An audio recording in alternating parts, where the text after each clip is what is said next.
Hi friends, అందరూ ఏం చేస్తున్నారు? బాగున్నారా? ఎగ్ దోశ ప్రిపరేషన్ చెప్తున్నాను, నోట్ చేసేసుకోండి. ఒక ప్లేట్లోని ఉప్పు కారం కలిపిన మిశ్రమం అండ్ మిరియాల పొడి పక్కన, అండ్ ఎగ్స్ అండ్ దోశ పిండి అండ్ తగినంత నూనె.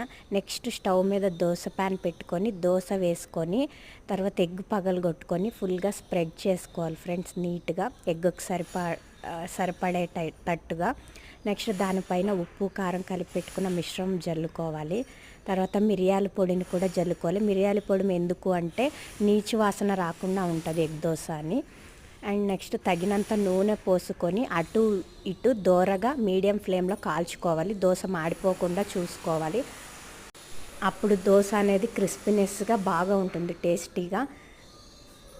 అటు ఇటు కాల్చుకొని వేడిగా సర్వ్ చేసుకుంటే చట్నీతో కానీ ఉత్తిగా కానీ చాలా టేస్టీగా ఉంటుంది. పిల్లలకి కూడా మేము ఇలాగే ఎగ్ దోశ చేసి పెడతాం. Thank you so much. Subscribe.